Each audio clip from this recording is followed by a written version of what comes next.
Gusto y un placer saludarles. Dios les bendiga a todos.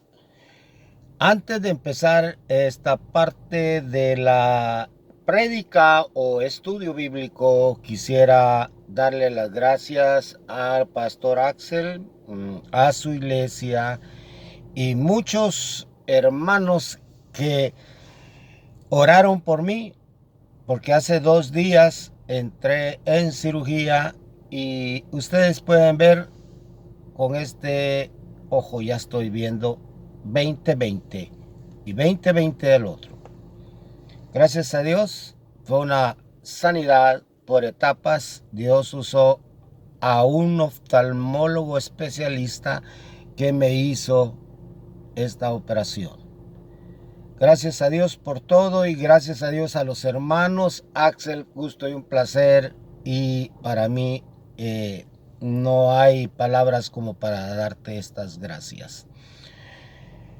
Entremos al hablar de los samaritanos. ¿Se recuerda usted de la parábola del buen samaritano? Yo no pude expresar mucho ahí. ¿Por qué Jesús se representa como el buen samaritano? Señores, Él se representa así porque no lo quería. Ahora va a ver. Vamos a ver si nos alcanza el tiempo. Jesucristo, cuando instruye, escoge primero a sus discípulos. En el capítulo 10, verso 5 dice: a estos 12 envió Jesús y les dio instrucciones, diciendo: por camino de gentiles no vayáis, y en ciudad de samaritanos no entréis. Prohibido totalmente para sus discípulos entrar ahí. Había muchos motivos. Iban a ser criticados, porque los judíos no querían a los samaritanos. ¿Y cómo es eso que no querían a los samaritanos si los samaritanos eran hebreos, eran judíos también? Ahí estaba la mezcla dentro de los israelitas, pero no podían mezclarse tribu con otra tribu. Por eso estaban clasificados. Ahora, el samaritano no se llevaba con los judíos, siendo de la misma sangre. Figúrese, ¿cuál motivo es? Se lo voy a dar lacónico, más explícito, en pocas palabras. Año 724 antes de Jesucristo, el imperio asirio, el rey Salmanasar, invade Samaria y la sitea. O sea, están alrededor de Samaria, sitiados totalmente. Ahora bien, los samaritanos no querían dar su brazo a torcer. Estaban resistiendo. Pero, ¿qué política la Salmanasar? Porque Samaria, el padre de Acab, había empezado a construir Samaria y lo terminó Acab, marido o esposo de Jezabel, la que muchos mientan por ahí. Y la sitió por 3 años, hasta que se les terminó la comida. Pues agua tenían, pero comida no. ¿Sabe cuánto se llevó el rey Salmanasar cautivos para Siria? 27,290 samaritanos. Y dejó esto vacío. Parte lo quemó, parte quedó bien. Pero cuando regresan los samaritanos a tomar su lugar en Samaria, pues ya todo estaba habitado por gentiles. ¿Y qué hicieron? Ellos se mezclaron con los gentiles para lograr poseer sus casas, sus tierras. Y esa mezcla es la que odiaron los judíos y por eso no se llevaban. Porque los samaritanos se fueron a adorar dioses de los gentiles. Un gentil es una persona que no es del linaje de Israel. Ahí está claro. Y aquí les dice, a estos dos se envió Jesús y les dio instrucciones diciendo, por camino de gentiles no vayáis. Y en ciudad de samaritanos no entréis, sino id antes a las ovejas perdidas de la casa de Israel. Ahí está. ¿Se dio cuenta que la primera iglesia de Jesucristo empieza con los 12 apóstoles? Ahí empieza la primera iglesia. De ahí fueron 70, de ahí 120 y de ahí... Porque los hebreos y judíos, vamos a decir, ellos ya tomaban parte de la iglesia.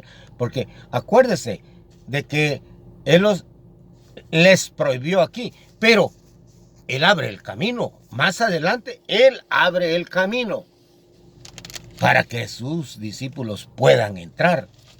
Y les dice así, yo les voy a leer esta parte, ¿ok? Es el libro de San Juan, capítulo 4. Dice así, cuando pues el Señor entendió que los fariseos habían oído decir, Jesús hace y bautiza más discípulos que Juan. Aunque Jesús no bautizaba, sino sus discípulos. Salió de Judea y se fue otra vez a Galilea y le era necesario pasar por Samaria. Vino pues a una ciudad de Samaria llamada Sicar, junto a la heredad que Jacob dio a su hijo José. Y estaba ahí el pozo de Jacob. Entonces Jesús, cansado del camino, se sentó así junto al pozo. Era como la hora sexta. Vino una mujer de Samaria a sacar agua y Jesús le dijo, dame de beber. Pues sus discípulos habían ido a la ciudad a comprar de comer. La mujer samaritana le dijo, ¿cómo tú, siendo judío, me pides a mí de beber, que soy mujer samaritana? Dese cuenta, ahí está el rechazo, porque la mujer samaritana conoció a Jesús, que era judío, pero no sabía quién era en sí, pero sabía que era judío.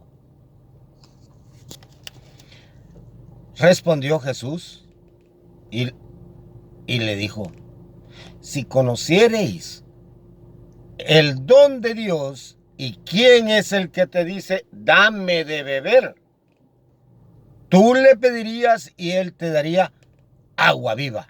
Le está dando el ejemplo espiritual. Le estaba dando esa agua, esa vida eterna. La mujer le dijo, Señor, no tienes con qué sacarla. Y el pozo es hondo. ¿De dónde pues tienes el agua viva? Ahí se hicieron de palabras. Se formó un diálogo. No estaban los discípulos para ser testigos. ¿Acaso eres tú mayor que nuestro padre Jacob? Le dijo la mujer samaritana, que nos dio este pozo, del cual bebieron él y sus hijos y sus ganados. Respondió Jesús y le dijo, cualquiera que bebiere de esta agua volverá a tener sed. Lo natural, pues claro, pero de la otra agua es vida eterna, salta para allá arriba. Mas el que bebiere del agua que yo le daré, no tendrá sed jamás. Sí, no que el agua que yo le daré será en él una fuente de agua que salte para vida eterna. Ay, salvación total. La mujer le dijo, Señor, dame agua para que no tenga yo sed, ni venga aquí a sacar. Aún todavía no había entendido lo que Jesús le estaba diciendo, hermanos. Qué tremendo esto. Aún no había entendido de qué le estaba hablando, pero ahora bien, Jesús le dijo, ve, llama a tu marido y ven acá. Como Jesucristo, Dios aquí en la tierra, omnisciente, sabía la vida de ella. Ella conoce su vida, la mía. No se esconda, no mienta, no trate de engañar a nadie. Y después, no tire la piedra y esconde la mano. No haga eso. Dios sabe qué es lo legal y qué es lo ilegal. Recuerde, nosotros tenemos que juzgarnos a nosotros mismos primero antes de juzgar a alguien. Entonces, esta mujer le dijo, respondió la mujer y dijo, no tengo marido. Jesús le dijo, bien has dicho, no tengo marido. La conocía. Fíjese. Y esta mujer le sorprendió esto, porque a nadie de nosotros nos gustaría que nos dijeran la verdad. A nadie. A nadie le gustaría que lo juzgaran, que le dijeran, estamos hablando de esto. Jesús le estaba diciendo la verdad. Ahí la estaba tratando de convencer, con hechos, y no solo con palabras, con hechos. Porque 5 maridos has tenido. Ahí no le estaba leyendo las cartas, ni jerumancia, ni qué tanta cosa. No, hombre, si estaba Jesucristo mismo. Porque 5 maridos has tenido. Y el que ahora tienes no es tu marido. Número 6, ¿verdad? 5 maridos has tenido. Y el que ahora tiene no es tu marido. El número 6. Esto has dicho con verdad. Le dijo la mujer samaritana. Señor, me parece que tú eres profeta. Fíjese, ¿cómo va el diálogo? Ya ella está entrando en ese diálogo porque empezó a darse cuenta que este varón que ella nunca había visto ya estaba diciéndole la verdad. Nuestros padres adoraron en este monte, y vosotros decís que en Jerusalén es el lugar donde se debe de adorar. Jesús le dijo, mujer, créeme que la hora viene cuando ni en este monte ni en Jerusalén adoraréis al Padre. Ahí está hablándole escatología, profecía. Vosotros adoráis lo que no sabéis. Nosotros adoramos lo que sabemos, porque la salvación viene de los judíos. Así estaba diciendo Jesucristo. Escuche bien. Mas la hora viene y ahora es cuando los verdaderos adoradores adorarán al Padre en espíritu y en verdad, porque también el Padre tales adoradores busca que le adoren. Dios es espíritu, y los que le adoran en espíritu y en verdad es necesario que adoren. Le dijo la mujer: sé que ha de venir el Mesías. Sé que ha de venir el Mesías, llamado el Cristo. Cuando Él venga, nos declarará todas las cosas. Dígame, ¿con quién estaba hablando? No sabía. Jesús le dijo: yo soy el que habla contigo. Yo soy el que habla contigo. Eso sí que está tremendo, hermano. ¿Sabe qué? A quien se le declaró Jesús, también así como se le declara a la mujer samaritana, fue al ciego, al anterior ciego de quien hablé, que sus ojos no tenía ojos. Le fue puesto mis palabras son que les puso unas bolitas de lodo ahí, aunque la Biblia dice que le untó lodo. Y fue donde le brotaron los ojos. Entonces, a él le dijo, como no sabía quién lo había sanado, le dijo: yo soy el que te ha sanado. Porque el ciego le dijo: ¿quién es, Señor, para adorarle? Es el que habla contigo, yo. Hermanos, esta mujer se hizo una predicadora, fue al pueblo porque todo el mundo la conocía. ¿Cómo se le llamaría en esa época la que había tenido ya 6 maridos? Qué tremendo, pero todo el mundo la conocía. Ahora bien,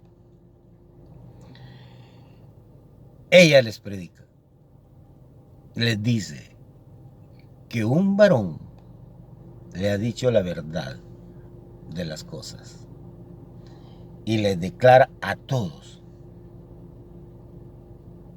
No puedo leer todo el capítulo porque no nos alcanzaría el tiempo.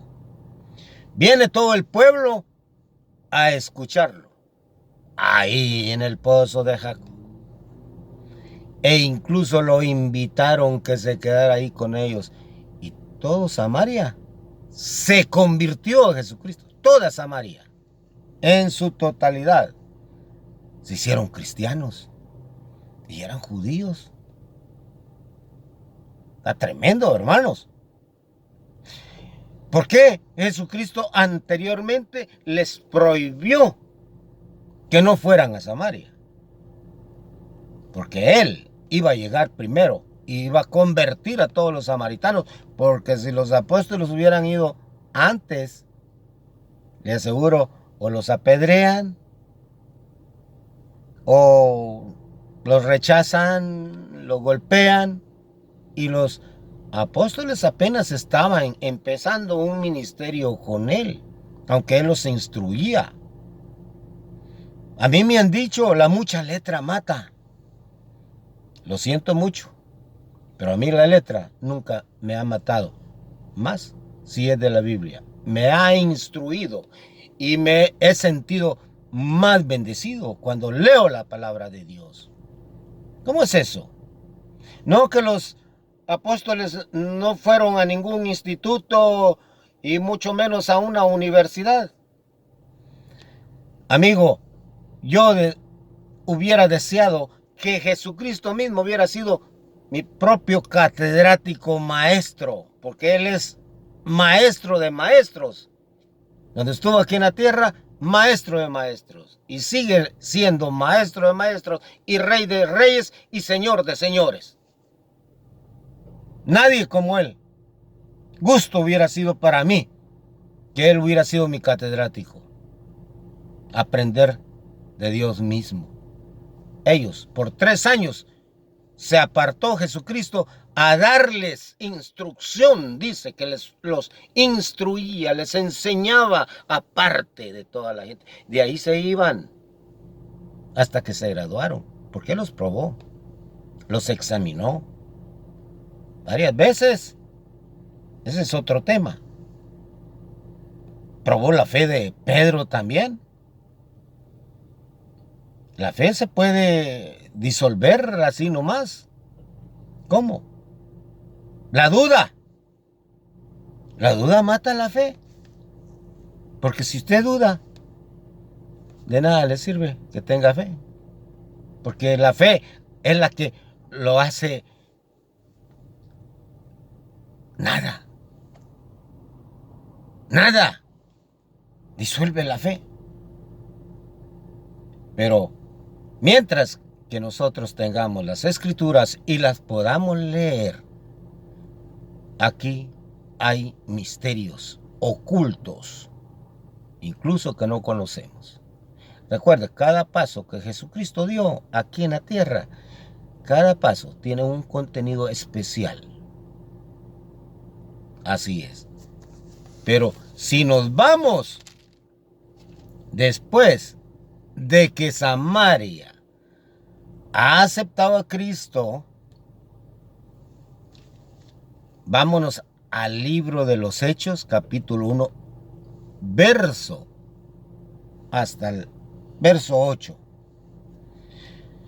Entonces es ahí donde Dios da la orden a los judíos. Dice, pero recibiréis poder cuando haya venido sobre vosotros el Espíritu Santo. Lo estaba preparando todavía aún.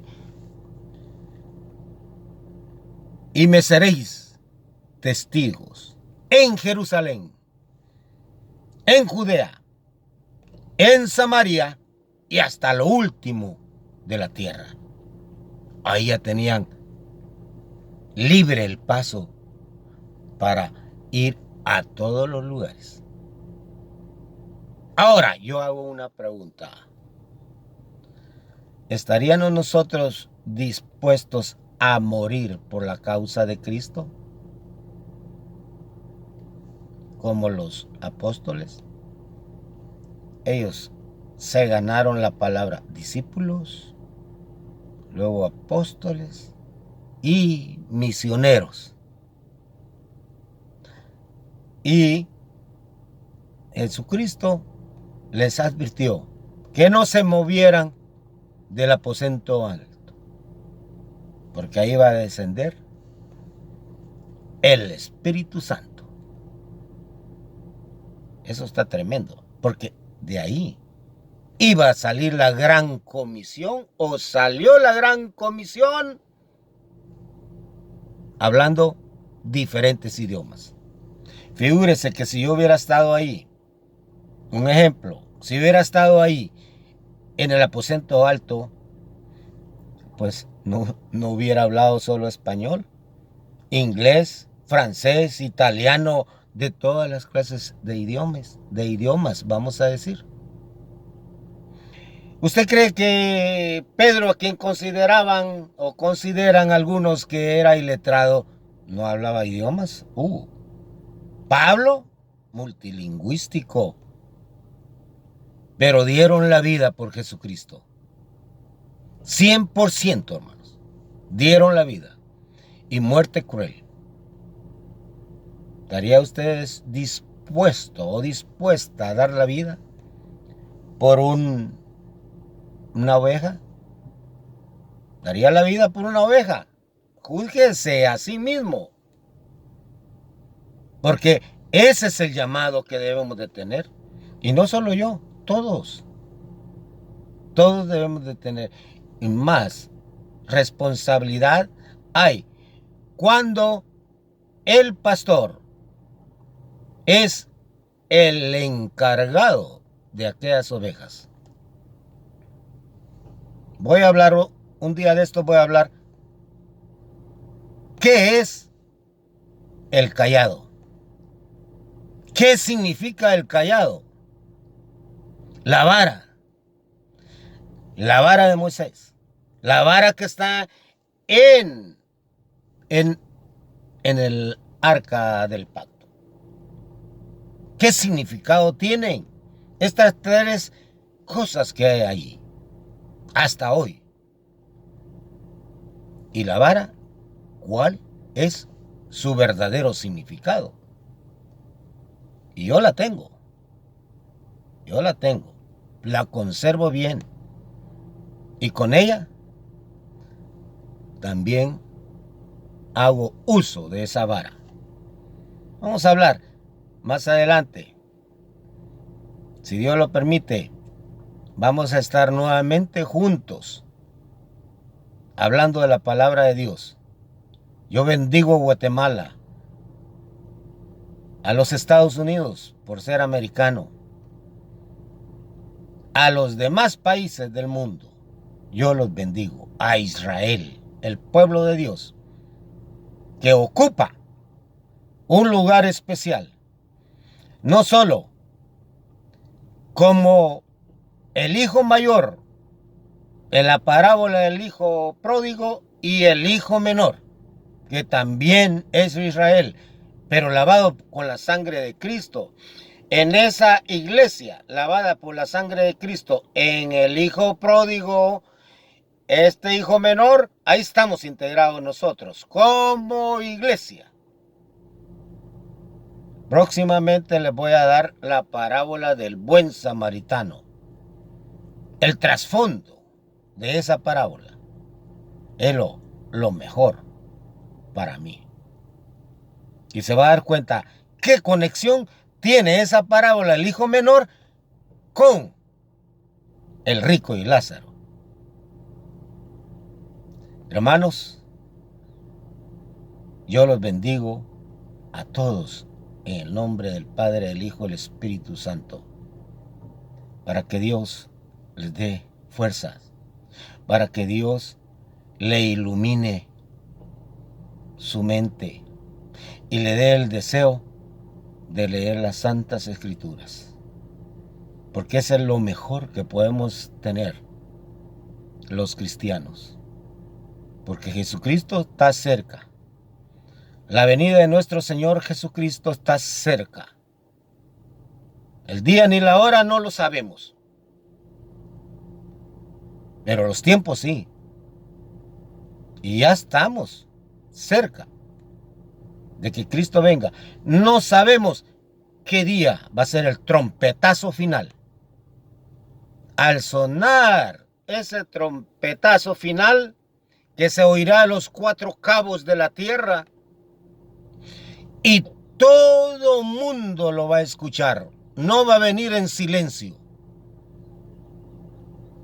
Ahí será clamor y gran clamor para aquellos que no tuvieron esa chance de regresar a los caminos de Dios, o que se quedaron. Va a ser lloro y un crujir de dientes cuando los muertos en Cristo resuciten primero y nosotros, los que estamos, seamos transformados en nuevas vestiduras para recibir al Señor en el aire, en su segunda venida. ¡Qué glorioso! Y los que se quedan, Ahí viene la gran tribulación. Ahí viene la gran tribulación. Adorar a la bestia. Hermanos, seamos sabios, sensatos. Gracias, Señor, he predicado tu palabra. Gracias, Padre. Dios les bendiga, estimados. Gusto y un placer saludarlos desde Estados Unidos, desde California. Mucho gusto, un placer, gracias. Un abrazo a la distancia.